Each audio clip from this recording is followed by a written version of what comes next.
নবীকে চিনবেন কোত্থেকে? আপনি তো সিদ্দিক আকবরের মতো হতে পারেন নাই। আপনি নবীকে চিনবেন কোত্থেকে?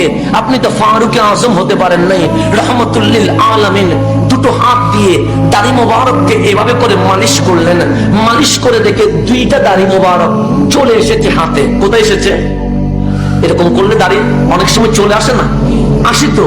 আল্লাহর রাসূল মুখে হাত দিয়ে মালিশ করলেন, দুইটা দাড়ি মোবারক ঝরে পড়লেন, চলে আসলেন।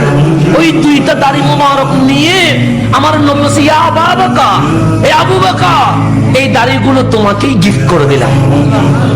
তোমাকে কি করে দিলাম? এখন আমি যদি এইভাবে করি দুইটা দাড়ি নিয়ে, বাচ্চারাও যদি বলি তোমার গিফট করলাম, ও মাথা গরম হয়ে যাবে। কি রে হুজুর, আমার এগুলো কি দিল? এটা দিয়ে আমি কি করব? এটা তো কোনো কাজ নাই। সিদ্দিক আকবর বলে না, ইয়া রাসূলুল্লাহ, এটা দিয়ে আমি কি করব? এটা তো কোনো ফজিলত নাই, এটা দিয়ে আমি কি করব? না, রাসূল দিতে দেরি। সিদ্দিক আকবর যেন দুনিয়ার সব পেয়ে গেছে, এমন খুশি হয়েছে, নবীর দাড়ি মোবারক নিয়ে চুমু দিয়ে নিজের প্যাকেটে রেখে দিলেন।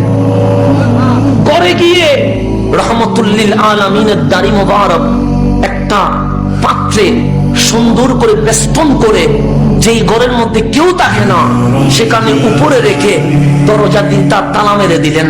কেন? ওখানে রাসূলের কি আছে? দাড়ি মোবারক আছে, ইহতিরাম সম্মান, রাসূলের দাড়ি মোবারক রাখলেন। এরকম দিনের পর দিন চলে যায়।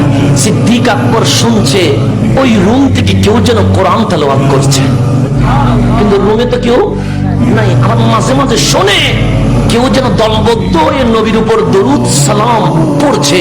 এরকম দিনের পর দিন যায়।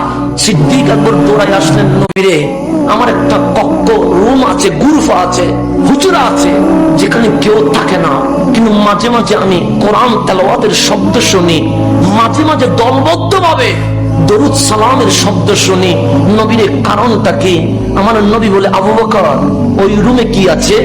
আপনি নবী মাসে করে আমাকে যে দুইটা দাড়ি মোবারক দিয়েছিলেন, ওই দাড়ি মোবারক গুলো আমি আমার ওই রুমে রেখেছিলাম।